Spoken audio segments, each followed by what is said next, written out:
తాజాగా సినీ నటి సమంత చేసిన వ్యాఖ్యలు కలకలం రేపుతున్నాయి. ఆమె ఈ మధ్య సెటాడల్ హనీ బనీ అనే సిరీస్ చేసింది. ఆ సిరీస్ ప్రమోషన్స్లో భాగంగా అనేక ఇంటర్వ్యూస్ ఇస్తుంది. ఇక ఈ ఇంటర్వ్యూ ఒక దానిలో భాగంగా సమంత, వరుణ్ ధావన్ ఇద్దరు ఒక ఆసక్తికరమైన ర్యాపిడ్ ఫైర్ లాంటి గేమ్ రౌండ్ ఆడుతూ కనిపించారు. ఈ సందర్భంగా వరుణ్ ధావన్ సమంతను, మీకు ఏదైనా విషయం మీద అనవసరంగా ఖర్చు పెట్టినట్లు అనిపించిందా అంటే వెంటనే ఆమె తడుముకోకుండా, నా ఎక్స్కి ఇచ్చిన ఎక్స్పెన్సివ్ గిఫ్ట్స్ విషయంలో అనవసరంగా ఖర్చులు పెట్టానని అనిపించిందంటూ కామెంట్ చేసింది. అయితే సమంత చేసిన వ్యాఖ్యల మీద ఇప్పుడు మిశ్రమ స్పందన వస్తుంది. కొంతమంది ఈ విషయంలో సమంతకి అనుకూలంగా కామెంట్స్ చేస్తుంటే మరికొంతమంది మాత్రం ఆమెకు వ్యతిరేకంగా కామెంట్స్ చేస్తున్నారు.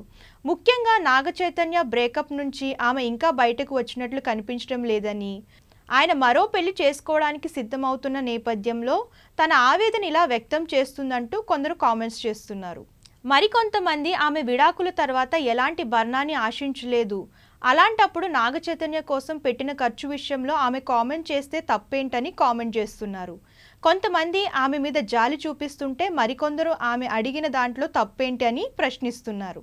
మొత్తం మీద సమంత చేసిన వ్యాఖ్యలు ఇప్పుడు కొత్త చర్చకు దారితీస్తున్నాయని చెప్పక తప్పదు.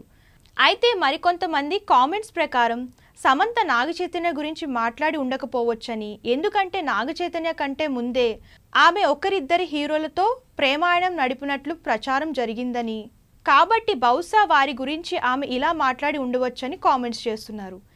ఏదైనా సమంత ఇప్పుడు తన ఎక్స్కి పెట్టిన ఖర్చు యూజ్లెస్ అని పేర్కొనడం మాత్రం సోషల్ మీడియాలో, అలాగే వీడియో కూడా హాట్ టాపిక్గా అవుతుంది. అయితే ఆ ఎక్స్ ఎవరనే విషయం మీద మాత్రం పెద్ద ఎత్తున చర్చలు జరుగుతున్నాయి.